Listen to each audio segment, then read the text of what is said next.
Welcome to Business Networking and Referrals. I'm Faithann Basore, and here we're making the invisible parts of networking visible. Things like conversations, body language, and connection, so you can build real relationships that lead to referrals. Let's get into today's episode. Welcome to Business Networking and Referrals. I'm Faithann Basore, and here we're making the invisible parts of networking visible. Things like conversations, body language, and connection, so you can build real relationships that lead to referrals. Let's get into today's episode. Today's episode is a solo episode, and we're going to be covering ways that you can bring delight to your conversation. And I'm going to go over 4 of them. Conversations are so important when you're networking. You want to have good conversations and you want to make people feel at ease when they're talking to you. Either if they're just talking to you or if they're talking to you and a few other people, your goal in every conversation should be to make people feel at ease and be the kind of magnet that when they see you again next week or next month, they remember, oh, I need to go and talk to Mary. I remember we had a good conversation. So here's 4 simple ways you can bring delight to your conversations so that people want to come back and talk to you again. And then eventually you build a relationship. Eventually they find themselves in need of what you offer and they feel comfortable and they trust you and they hire you or they refer you to their neighbors, to their friends and their business partners. So here's the first way. Be the tour guide of every conversation you're in when it's you and more than one other person. And when that other person joins in late to the conversation, catch them up. I know I've talked about this before on the podcast, and it's worth repeating. This will bring delight. And it may not be an obvious, aha, wow, that was so delightful when Faithann caught me up. It kind of plays under the background, though. It's the background of the vibe, the conversation vibe. And when you're the one that helps people get right into the middle of the conversation, you're the one that thinks, it would be helpful if John already knew what we were talking about. So I'm going to catch him up real quick. And maybe I'm going to ask him a question about what we were talking about. So be the tour guide of every conversation. Look for confusion. Look for people's faces. This could be even in the middle of a conversation. Look and notice when people looked confused and see if there might be something you couldn't add that lessens that confusion. Maybe someone's using a jargony term that you know, but immediately as soon as that term comes into the conversation, you notice somebody looks a little confused. So what you can do is ask the person who said the jargony word, well, now, what do you mean by SOPs? Is that stand for standard operating procedures? And so you can be the one that draws that out so that the other person doesn't have to ask, but the other person gets the information they need. That is an easy way to show people that you are a safe conversation to have. Second thing you can do to bring delight to your conversations. When people get talked over, you be the one to bring them back in. My sister and I grew up, my siblings, I have more than one sibling, and in our house, this was a very hard and fast rule. One person talks at a time. We never interrupted each other. My mom, especially, just made it known in her very sweet and gentle way. She made it known one person talks at a time, and the person who's talking gets the attention. We take turns. So when my sister and I, when we're out together in social situations, I noticed that she is very good at this. She is very aware when people have thoughts and they don't get to finish them, and she brings them back in. She does this in our family. She does this when we're together in other situations. Mary, I feel like you had something more to say. What were you saying? Mary? Be the one in your conversations. When someone doesn't get to finish their thought, you're the one that invites them to finish it. If we were interrupted, it can be a little hard for us to have the confidence to get right back in there with our thoughts, our insights. So if you're the one who says, "Bob, I feel like you had something more to say about your chickens. What were you saying?" It lets the topic be reintroduced without shaming anyone. And you are doing a great service to that person who didn't get to finish their thought. And that's delightful. And it may not, again, it's kind of like the first one. They may not say to themselves, "Oh, that was delightful." They may. They are going to so appreciate that, though. That will make you more memorable. They're going to remember what you did for them. Now, here's the third thing you can do to make conversations more delightful: invite people to tell stories. If someone says something in passing and you kind of think, "I bet there's more to that," then say, "I feel like there's a story there. Are you willing to share?" Because when we are asked to tell a story, our brains naturally bring up a story framework, a story template, I guess you could say. So when you think of story, you think of beginning, middle, and end. So instead of fact telling, which can be dry and it doesn't have a structure to it, storytelling, we all understand stories. So we know a story is going to have a beginning, a middle, and an end. And usually they're nice. They're fun. They're nice to listen to. So invite people to tell a story. You'll notice their language change, like it's deeper and richer. The facts that you're going to get are deeper and richer when you're inviting them to tell a story. If they're talking about something they just accomplished, I feel like there's a story there. Tell me, how did you get the courage? Tell me the story of the courage it took for you to do X, Y, or Z. New things, exciting things in people's lives. Maybe they're not accomplishing something, but something's new in their life. If you feel like this could be a chance for them to go deeper, then use the word story and invite them.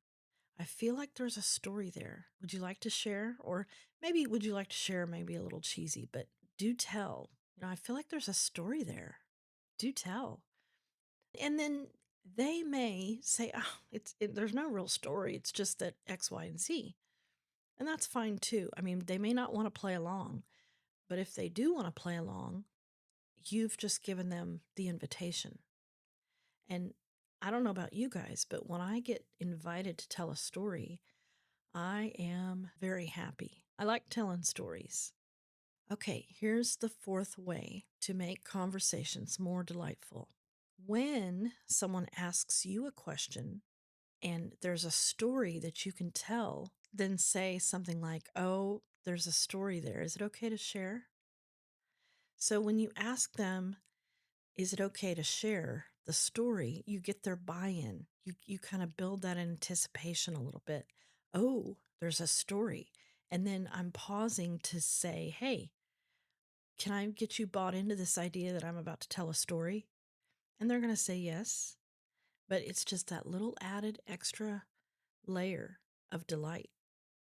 And then when you tell your story, I want you to think about any part of a story that's personal to you, that you lived through, or that you observed, or however it's going to come out.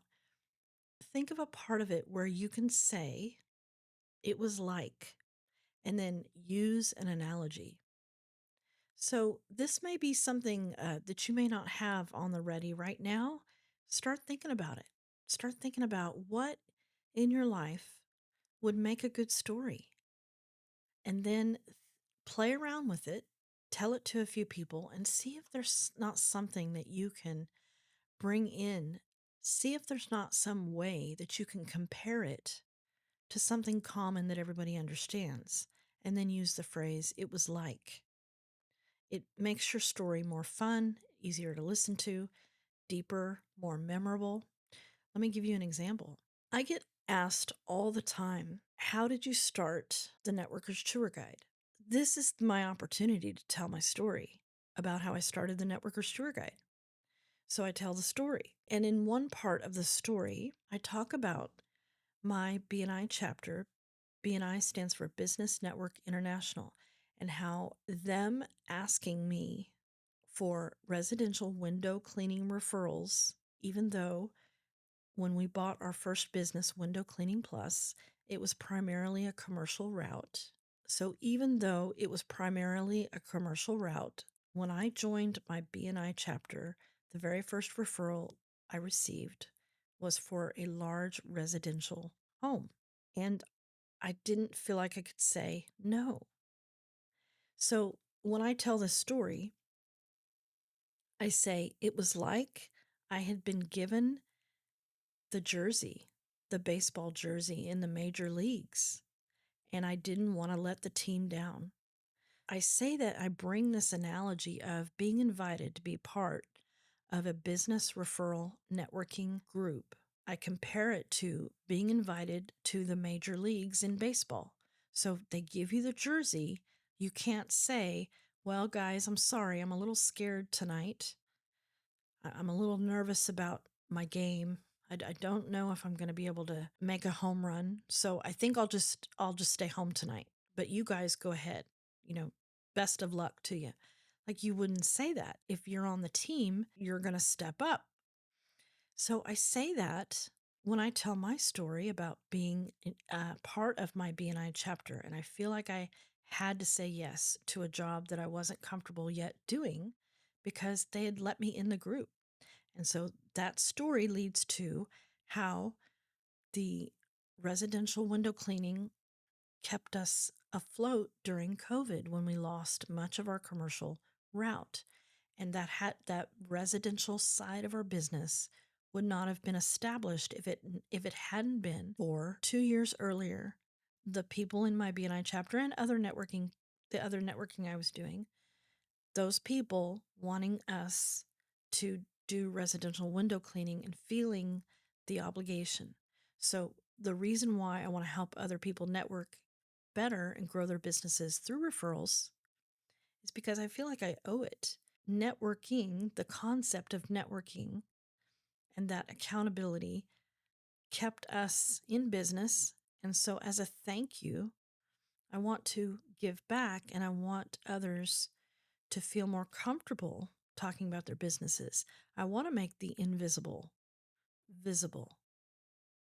So I tell that story, and I use this baseball analogy. I feel like I was given the jersey and I didn't want to let my team down. And I get great feedback when I tell this story. And the other thing about it is I've been telling this same story since COVID. So I've had 6 years to tell the story. Looking back, I'm like, wow, it's been 6 years. Oh my goodness. But I'm getting better at it. So the first time, and there's a little bit more to the story, uh, the first time I told it wasn't as easy to listen to as the time I told it 2 weeks ago. So as you're telling a story that you know is good and that showcases something difficult in your life and how you overcame it, or showcases the impact that you're making in the world, maybe you're telling a client story, the more you tell it, the easier it's going to come out of your mouth, and the more you can pay attention to how people are reacting to it, because you're not having to compose it. You already know it. And you can really pay attention to the parts of the story where people are leaning in. And the first time I told this story, I probably didn't even have the baseball analogy. But the more I tell it, the more I'm like, this is what it felt like, exactly what it felt like. How can I let someone down? How can I say to somebody, no, I'm sorry, we cannot clean your windows because, and why? Why, Faithann? Because we're scared. I mean, that just seems silly. So I would encourage you to get a story, at least one. Get a story. And then find a place in the middle of your story, at the beginning, at the end, to say, it was like, or it was as if, and find some way you can take the struggle or the triumph or the accomplishment and make it an analogy to something people are very familiar with. And that'll make your story better. It'll make you more memorable, which means it's going to make you a magnet. You're going to draw people close to you. They're going to see you again the next week, the next month, and they're going to remember how delightful it was to speak with you, to talk to you. And that is one of the roads to referrals. It's the race to positive interaction, the race to positive interaction, and making visible these invisible little nuances of being in a room full of people who want to grow their businesses through referrals. All right, real quick recap. So, we're going to bring delight to our conversations. The first way is we're going to be the tour guide of every conversation. Look for people who look confused in the middle of the conversation and notice what was just said that's making them furrow their eyebrows. It's making them tilt their head a little bit. See if you might be able to clear up whatever that confusion is and do it in a way that's graceful, that doesn't make anyone feel bad. Catch people up as they come in late. You be the one to catch people up so that everyone's now on the same wavelength and we can all listen and add our own insights because we're all fully caught up. You be the one that does that. When people get talked over, this is number 3. You be the one to bring them back in. They will so appreciate this small little gesture, this invisible gesture that you now make visible. I feel like you had something more to say, Bob. Okay, that was number 2. Sorry. Now, here's number 3. Invite people to tell stories. I feel like there was a story there because when you invite them to give you information in the wrapping of a story, naturally, probably, they're naturally going to add more to it because a story has a beginning, a middle, and an end. So invite them to tell you stories and use the word story when you invite. And then finally, get a story together. Get a good story. And I know you've got one. Get a good story. You don't have to be invited to tell a story in order to tell the story. Just use your story that answers a question you know you're going to be asked, a common question that you'll get asked all the time, or maybe a different a different question, but you know a story would be a great way to answer the question. Say, "Oh, I've got a story about that. Is it okay to share? Do you mind if I tell you this story?" Get their buy-in. It builds a little bit of anticipation, and then tell your story and find something you can compare it to, an aspect of your story, whether you struggled, you triumphed, you fought against the odds. Find a way to bring in something common that people understand and say it was like, or it was as if, and use an analogy. It'll be remembered easier. And practice telling the stories. And the more you tell the story, the easier it will become. Then you can start to notice people around you. Are they leaning in? What parts are they smiling extra? Do they laugh? Notice these things so that you can perfect it and just make it a little bit more polished. Not asking you to perform. I'm asking you to be the best version of yourself in these rooms. And these small things that you can do lead you to the best version of yourself. And that's what you want to share with other business owners in the room is your best self so that when they need what you offer, you will come to their mind. As this episode comes to a close, when you're ready to feel more confident in your networking rooms, and maybe you're ready now to fully develop a story that you can tell and you want support around that, click on the discovery link in the show notes. Let's hop on a call and let's see if there might be ways that we can work together to make networking easier, more comfortable for you, and make those invisible parts of networking that seem a little weird and scary visible in ways that you can know what's coming and have a plan. And then if you've enjoyed this podcast, I would love for you to review it. Leave me a review on Spotify or Apple. If this podcast has made networking a little easier for you, please leave me a review. I would really appreciate that. Thank you for listening to the Business Networking and Referrals podcast. If a friend or business connection came to mind while you were listening, someone you genuinely want to see thrive, send this episode their way. And if you want better one-to-one conversations, grab 10 questions to ask in a one-to-one at thenetworkerstourguide.net/resources. Now go network. I'm rooting for you.